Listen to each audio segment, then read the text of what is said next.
in Nursing and Midwifery Council of Ghana. Ajiatum affiliated to UDS. Our ultra modern library. And normal eboa engomesua. Our man mema hostel. Our school no we certificate no. A valid ewo abrochi memo. Regular weekend and evening sessions. And our ye. Achuma techima kumasi. School no ebe kwada so yem free. 0574 661 117. 0574 661 117 and 0267 330 492. Meeting at the PSA Ladi Memamuninajo and some no entremo any. Yanko Cote d'Ivoire yako Abidjan na around some more SCNSA baby for Port Boué Ghana for be or no more one wedding and some free say na cruising penny for yes a one ebu a dime be elho a can Ghana for bebre yet the Ghana for Asa Edunu Enson 327 aba omeyi emo. Adam Bubu la Côte d'Ivoire ban eje ewo Pobwe enye nsusanso o man Ghana adehye bi o so a enam so ma odwuma wo ye ne bia obeda efri wonsa no aka hu bi ama Ghana ban ayehye ya sabri akwakofa o man Ghana adehye ne bi aba na num na so ye hwe amane nsem so e de krata ba bontin be chechire mu ehye ya ban de agu amomo na nipa bi be pie mu nkrampompuni mantemu na nkrampompuni mantem so afo ndo bene wa akwele okru ejina anem aji omuna wo chem sese akase nipa bese 327 na abepim o mayimu an aban ede ne magu akwamse ba obetimi agina ona so asate na omamu maame ne wie na wo chem se nipa ne bi kura baaye no na kame ai so yale kakra omama adakutafo agina on so ahwe omo a omo se mo bibi se ba ya adakutafo agina on so ahwe omo ama ho atimi ato omo. Our brothers and sisters from Côte d'Ivoire that were affected by the demolition exercise ongoing, just a way to, control flooding in Côte d'Ivoire. And so the government thought it wise to repatriate them back to their various homes. And so first of all, let me thank the Ministry of Foreign Affairs, both La Côte d'Ivoire and Ghana, and thank His Excellency, the President of the Republic of Ghana, and everybody who has contributed to bring our brothers and sisters safely back home. And like I stated earlier, the government is ever ready to support them so that whatever, loss, that is what, when we interviewed, a lot of them said they've done a lot of things at their various places and they left it. So the government is ever ready to support them so that they can come back and then, their stay in Ghana would be fruitful. So we are ever ready. We've given them contact numbers to contact us and make sure that, first of all, we'll give them transportation to get to their various destinations and make sure that we support them to get back to their faith and so that they will really enjoy their stay back home in Ghana. We had 303. But these people are from Greater Accra. Others are at Takoradi, Cape Coast, and then Eastern region as well. So in all, we had 303. They go through screening. We have our health workers around. The nurses are here. The doctors are here. They went through some screening. They went through some blood tests before they are here. Some of them had cough, and so they've been attended to. And so right from here, and other protocols from NADBO, we are giving them some relief items to make sure that it sustains them until they get back to their faith. So these are some of the protocol processes. Abibrem atoye amanhyiemu a efa enro ho de toso num akoso e wo Ghana hanom enam so ama India manso fopanyi e de atudwa sa woni a wo ye enro no ya wonum nyai se wo kra enro free amanfo aman so efisa wo yesa no a eti Ghana yemfa so a yenya eso. Ewodwumadi na se no high commissioner no wokasa ninsem bi no kire se mo focus ankasa no enye so mbehwe o machi o ne mo so mo nyina be ka bom na o masi na ba kon na bibia ye kama na osimpempen kasa che bi ekoso a India dwumako mo frafra nuro ene Ghana hospitals ahodo e ade so mo hwe bibia se startups na afen so no traditional medicine mo ye bibido ni nyina no mo ka mo ho abom na hwekwampo befa so a o mbe no ni bibia so etumidi akoyie e de ama wo. In India, we have a saying, Arogyam Paramam Bhagyam. That means health is the greatest wealth. I think every Ghanaian family, every Indian family understands this in their bones. When someone falls sick, the cost of medicines should not decide whether they get better. That's why India became what the world calls the pharmacy of the world. Not because we planned in that way, but because our companies kept asking one question. How do we make this medicine cost 10 rupees instead of 100? Today, 1 in every 3 tablets consumed in Africa is made in India. More than half the vaccines used on this continent come from Indian labs. And here in Ghana, this partnership is personal. I meet Ghanaian pharmacists who trade in India under Indian Technical and Economic Cooperation Program, which is called ITEC. I visit clinics in Kumasi and Tamale, where the diabetes medicines on the shelf are Indian generics. I know families who can manage hypertension because a month's treatment now costs the price of a meal. To rise with stronger local manufacturing, deeper research and greater innovation. This year's event is not just an exhibition, it is a powerful gathering of mind, innovators, professionals and stakeholders who are all committed to one major goal: improving healthcare delivery and making quality health solutions accessible to our people. Healthcare is a foundation of every strong nation. A country can only grow when its people are healthy, productive, and protected. That is why platforms like these are very important. They allow us to share ideas, build partnership, introduce new innovations, and strengthen the healthcare system for the benefit.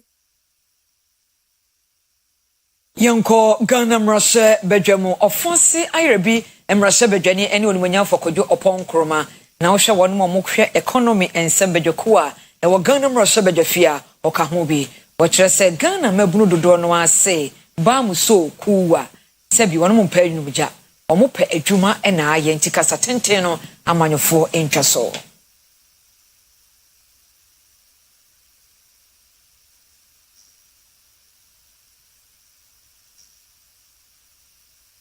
Mr. Speaker, let me be very upfront with this. No government has fully solved this problem, including the previous MPP government, and we must all take responsibility for this. But the question before this House today is what is being done now to tackle it and whether or not it is working. Mr. Speaker, this government has presented a basket of solutions to the Ghanaian people. The 24-hour economy, the 1 million coders program, the Ejumara program, and the promise of 250,000 jobs annually. We have a labor market crisis, and it is getting worse. The questions confronting us is whether the programs that have been outlined by the government of Ghana will work, or whether we urgently need a new job creation strategy. The youth of this country are not looking for slogans anymore. They want feasible programs that create dignified, productive, and well-paid jobs. We do not need more slogans or promises that results in the pipeline. We need to anchor every job program on published delivery scorecards with clear metrics on beneficiaries, the cost of these jobs, the time to placement, and the employment retention. Second, we need to separate skills development from job creation, and we need to fund both separately. Training people without creating demand for their skills only manufactures disappointment.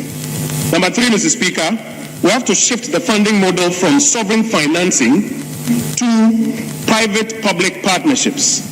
Government should focus on de-risking, co-investing, and creating regulatory clarity, while private capital drives the large-scale job creation that we need. Number 4, Mr. Speaker, we need to make the apprenticeship economy the spine of the youth employment strategy through national certification, employer co-funding, and clear pathways into employment or self-employment. Finally, Mr. Speaker, I propose that we need to build a credible labor market information system for the Republic of Ghana, which will publish timely district-level data on vacancies, sectoral demand, skills gaps, and graduate absorption to guide policy and budget decisions.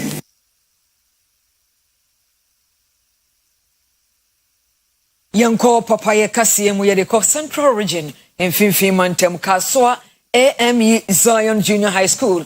Atajufo wa one today every say brand here ba koye adwuma wo Oyerepa FM breakfast show OBS na ya mensa Joel owie school no 2003 na obu nkompo hwe na chia na nkasa abre no owo ho a ebe ne de so bi baba be che won ma de nti wo de exercise books mathematical sets office wall clock ensure assorted drinks ne enoma hodo o de akwache akyerkyerefo ni school no se onum nsom na wanyina na yawo mensa Joel the morning man wo hyesuafo no tuwonfo se onum nsua de ye na daakye aboa no. Hi, Kaswa, AME Zion JHS. Now, some 23 years ago, and the best school animal. And I'm paying many colleagues are in school. We've come back to give back to our school. And you know, I'm more you know, Gasamba, I'm paying Yabecho size books, math sets, and they can win a bromo. We know any bibia yes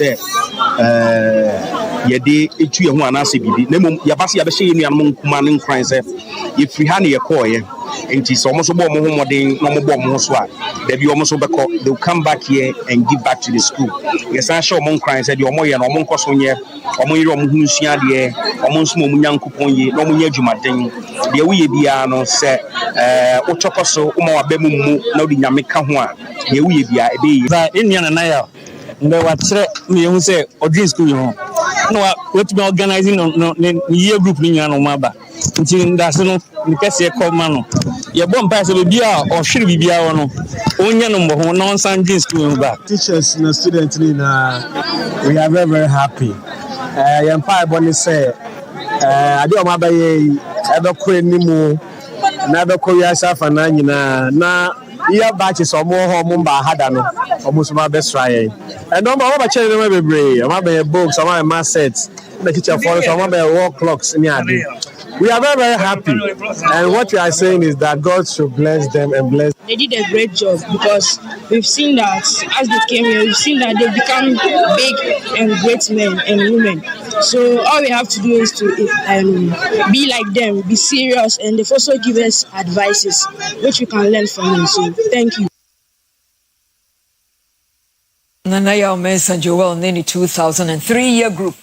Kuyi komi mwaye ni nyina yemfiri ho no na yemra atwomangwa bia North Mensino emona barakase damo no eho na ewo na dam yi ne nam so ma yenya nsuo nam druban mu ewo ye na fiefie mu wasantemantam efabi na esuafo bi esi abrankata akokonkoden akoduadua nnua wo ho se de be ya nsuo no enwie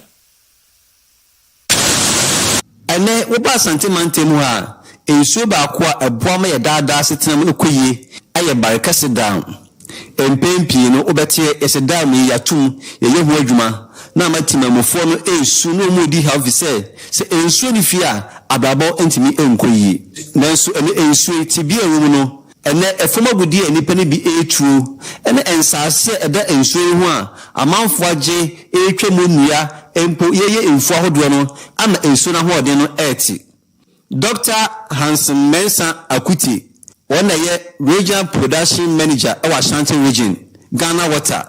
Unfortunately, over the years, no, they who say forest no could fit change any na. A big credit there you for be a because of high na you for I'm a buka a bawa. Go for sit down be brave. And so many activities will be so air coso.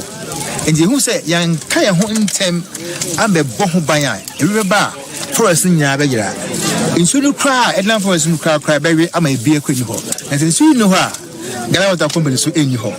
Will be also yin to manino. There's a union one no. And the fellow say, a who near pass it be in tem near Banya Bo assassin by any say a bay tree planting. This very forest a whole area nina. Niama in Sunu, it's my turn, any be it's me a triamo bia, Amananisu, the brave. Inti, yes, say a Juma Eshadia, any young kind of boom. Teach you media and restaurant. When advocates in the Modia be brave. Mama, they won't probably say. e be see ebo forest ho ban se be ya insu a forest no ebo ho ban bebe no bit matcha ho da might masu bia am obi etima yedum enti ma atwema wo bieja forestry director Ibrahim Esau March Bosman da tosu dubako aduonu bako 21st March and now be part of my days from Kubia friend on Tree for Life Reforestation Initiative I watch man wa biaja south and my minimum one career now man panyin gina so edi dua e free ho no o say sa afe no aya afe twa mu ne bedua nnua banko abese 30 million na ye di dwumade ni nyina akra mpo wie ya ekeka ne ma bom ne ho se yadua 31 million tree seedlings e wa afe twa mu no nti afe bia so no mampanyina say ni say adwuma no na make sure say Ghana nyina be green e kwaya say ene ensase anua wo so atwetwa ensu aho nyina be ho ban nti afi nso so aduru so na otwetwa mu no ene pa ho ntoma e bo dawro ka kire Ghana fo nyina so ho fo mo njim no mo ni say adwuma no and then aduru atwema nwa biaja North District Assembly ni so na mo ne Ghana Water Company o ne hwe barikase water treatment area no o ne hwe so bo ho ban se be ya ebenya nsu e dia som asantima nyina Yanko Eastern Region Epoya Mantemo afi efishikomu ahonidie da World Menstrual Hygiene Day no on ma di ewo ho enam so ama omansin mu nutritionist officer e di atudwa se awofo bia wo se na ni ko ne baba ayo ho na wonum kyekere kwan obefa so a obedi won hu ni ebra won aka fikyire se de be ya onya yade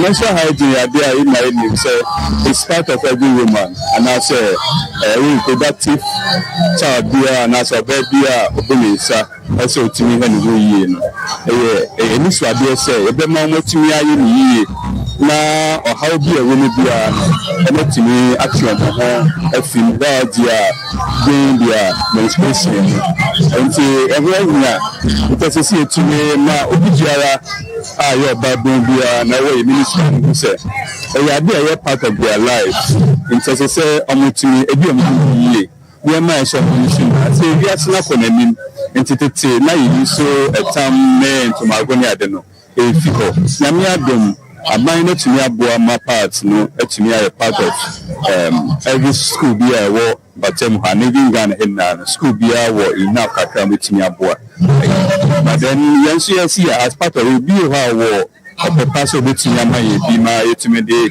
ama mofra na omuntu na ho tumi nko ma omo enko aso it ebe ama mofra no so I so happy when omo school na ho ebu omo nsa metumi nya bia yusi na wofo no so ebetumi aboa no na church mofra no sa kwan me so obi ni nsa then e so ye na emasa stigma na say emma no enye say obia enyina finga obi ni nsa ko no fa no tell bia mo ni ye pa my chips achim pa my and then yes we the World Menstrual Hygiene Day and tell no ya awo for ni ya ne o my ni na school for ya church o mo pa ma fa so o mo se o mo pa mo di die ado mo go mo sa o kwa e bi o nsa go nti o ti na ti o mo go school ayo mo church e ama mo say we say mo ya di ya natural ya di ya boni aba so be ke se ko ma anase fu a abade o be ye so be better be e se na so be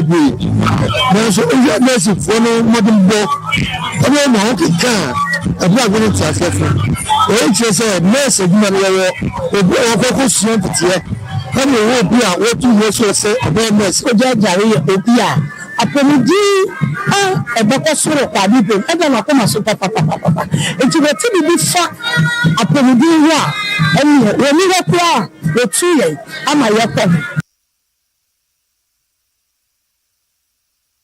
Yenyina Eastern Region Epoema Ntem Hoyemra Asiakwa na edwa wo honom na dwadifo kire se amaka so abe de dadi edwa so nya de frise edwa ne yakito bi emframa emfem panifo ena wo stress omesi kese ma wono aha eye Asiakwa ochiman inifa ana yaba bebe kanena edwa eniha ene oba na bepem wo Asiakwa edwa na hyase papa nanso omanfo no ene edwa muhima edwadifo no ɛsɛ ɔmo obi ka ne yeye hawa ya de ti joy so ye ni edwa ye dwa ni musa ye tu wana mawa kokibia fe de ya bre edwa no ye hu se ne ye nka kora ne ye hu se de ye bekire edwa ne eswa pa ye nye ba bi ntra edwa ya teche wom edwa wu nor kwa ho nkrofo tete nor kwa ho ya kwani mu anti ye srese ennesen ya soma o mampani asoma impenifo se wo mehwe ye dia yes why you can say you need baby a ye diga say asiesie se wanya asase man nkra baby eti sese no nsiesie man se ne obi ba na wo betwa de kra wo nya baby nyina atechem no embe gina ne ade nsuo boyen afesu ye nya baby nsu ntumre mu bola na echi yen chese ekami ase na nse bia ye so akoye kwa maami se ayema na ase aso na da be si dwa iso aha so na edidi enti bola no de ye sremo mo fe no so nka agenda no ho mayen igame kane na entisi na emase fe ekonanimu no igwa no abaye kese ahagada yawada ene kwesiada na ohaw kakra igwa no ekoso no ye hu se nkronkuma ne nkura etwa esia kwa ho edoso enti aha so ana dodo na so edigwa esanse ayigada da enti loro kwan ho na nipa diga ekoba Yenfri ho yenko amanyo semo yenra Ghana mrashe bedwafie Dom ketwa na no ni minority leader eni onimanyamfo Alexander Kwamena afenyo marking wode atu dwase ndc aban no se ye ka na wotwia kebeka se omunum ne de fanchen o lose control o se l'economie du Ghana e maladi Ghana economy no yade free say omo mfa no ma emfa kwan mu every sempanifo ekon aswafo ne aswafo ekon gold bond so onye adwuma yi ama ho so gold bond nsensempi aba ha ma Ghana yade ka twitwidie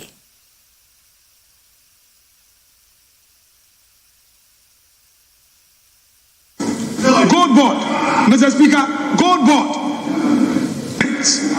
The level of corruption at the gold board.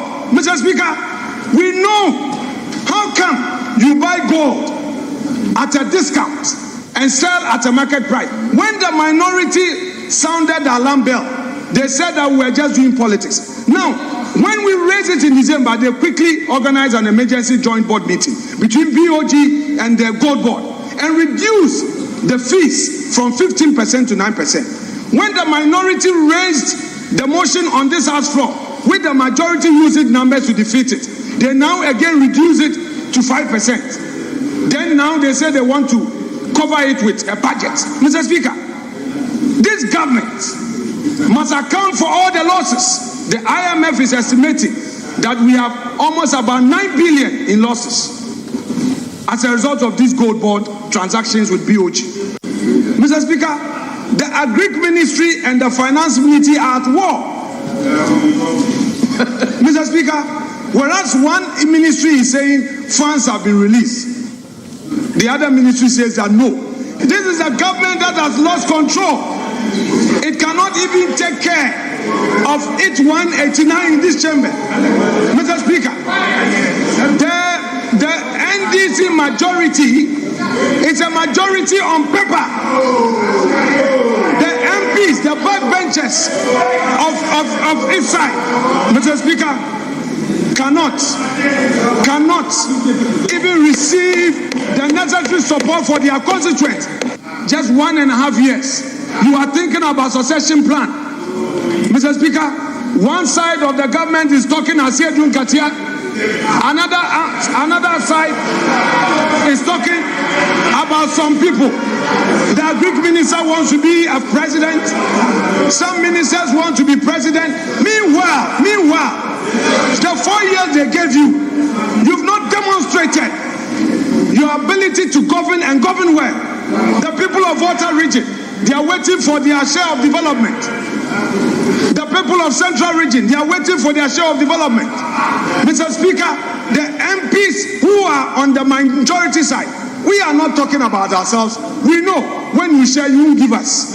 But even your own side, you are hungry.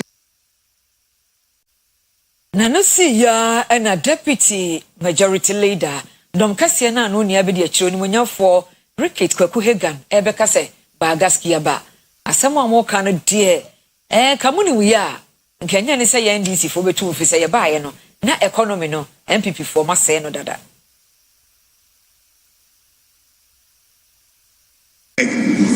Mr. Speaker, sometimes when I sit here and I look at our friends on the other side, I wonder whether they were the same people who were in government about a year and a half ago. They have completely been changed, anointed economically, and they become gurus overnight on matters of economics and finance. Mr. Speaker, 2022 became what the English people call the annus horribilis for the government, where they lost control of pretty much everything, and they ended up going to the IMF. That we advised them, civil society advised them, international organization. They said they weren't going to go to IMF today or tomorrow. Eventually, they ended up there as a patient, and went there at a very painful time, where they could not even service our debt domestically and internationally. Mr. Speaker, this country was actually on its knees. You cannot disappear in 1.5 years and become a brand new priest in a priesthood clothes and now pretend that you understand Ghana's economy better. Maybe perhaps we do better in understanding our economy when we go to opposition. So do well and stay there. Because what is happening at the moment in this country, you have no understanding. We talk about gold board being something that nobody understands. Meanwhile, they clearly know what gold board is doing. Part of the situation we are in, the good situation we are in today, is as a result of the gold board that His Excellency President Mahama introduced. Gold board has become a game changer. Gold board has stabilized our currency. Gold board has improved our reserves.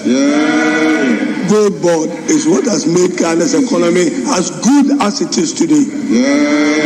And I know Ghanaians will not make that mistake of returning this country into our friends on the opposite sides anytime soon. Because their management of the economy was abysmal.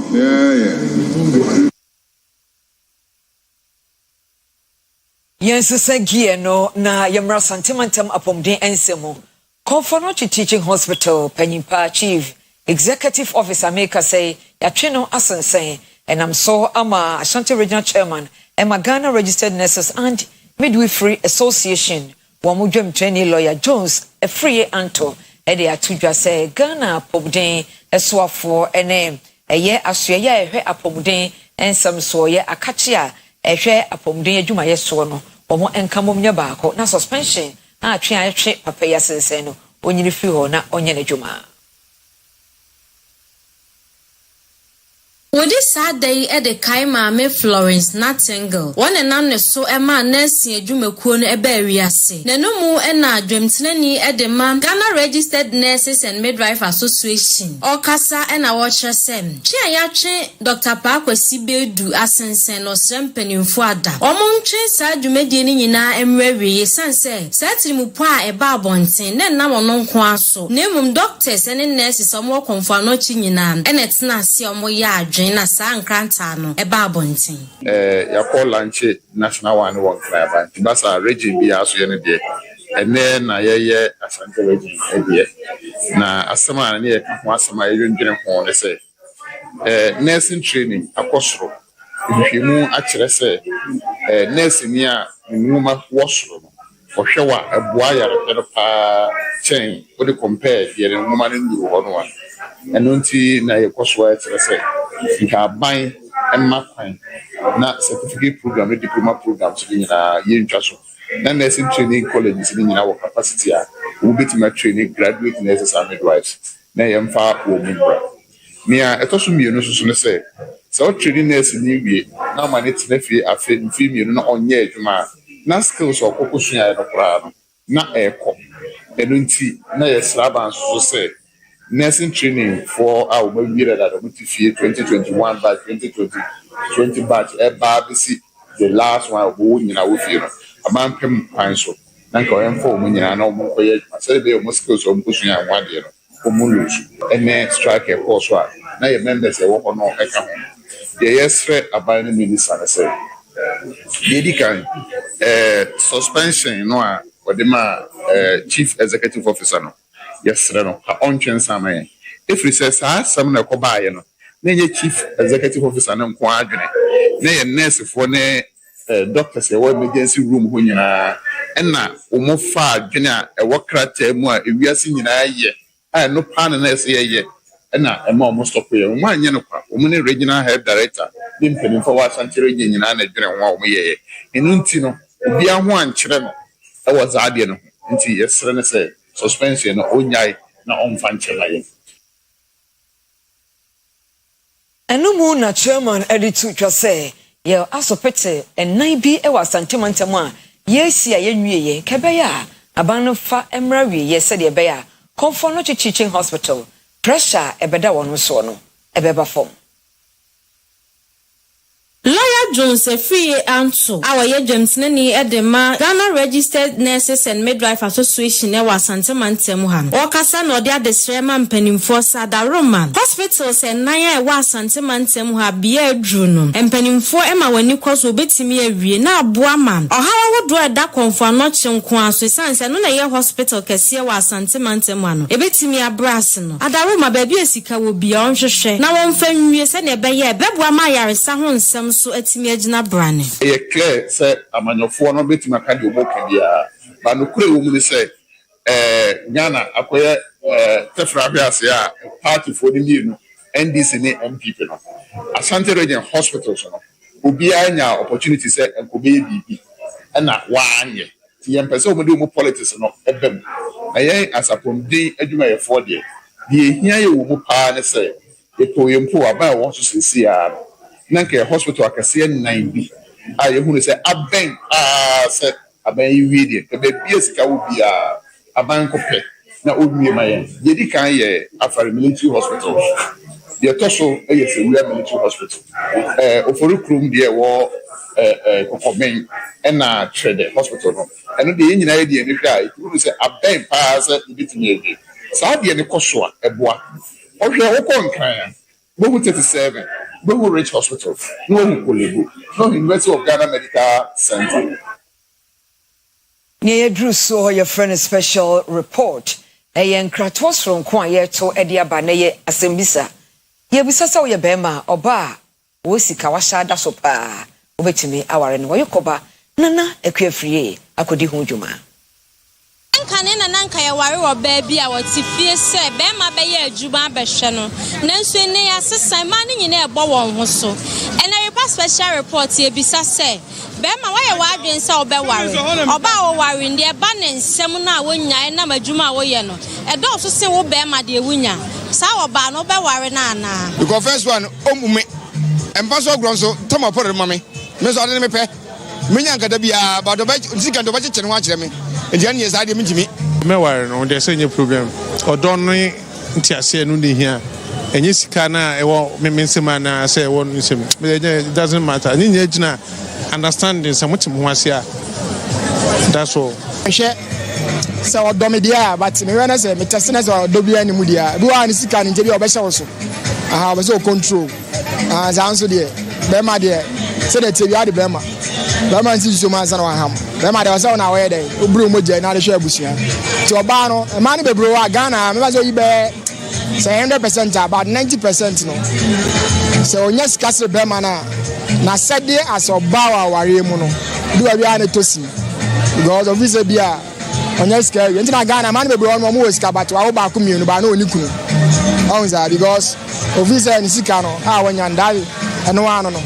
Nti basana said the Bible e kafa ware mu no do bia baso hye man so do bia ni sika nti adwo enye sei waye ti basana da bia na ma tete o be man o de sa be wuntam ti basana say sa o ban de me ware ansa na be ware obi ni say o so ni sign na hunu say do siti ansa na e yakwantu enya de e da koro adwuma e yakwantu nti no hunu said you sit here because and no a man be bring scan bomb some chain mema na omo fa mema na nyefe enti na o se me hu no ansa na metimi dem ho akwhye sa aware oba na adwuma a wo ye edi income bebre ba ne nsem che wo be ma ne de me gidi se me mom de mo a kire se esa anidie na respect no eya na ewo fom ti anytime bi anka esa be ma wo nsem wo bi kakra che ani kwan so oba ni bi kura but esu wo bi ba ni kwan so obro wo be ma no so nti de obro so no be ware na na ware do obro me so no o anidie no wo fom me de me nwa no adwenche ni nyina na wate wo asom wo no oyekọ banana atwafie enemy din ensansam nyaya sam wasam masam won masam omayimu nsam yede mam sekase enu nsam ye twa ye ho abaye ba yede sports agoprama so nsam ebeto aso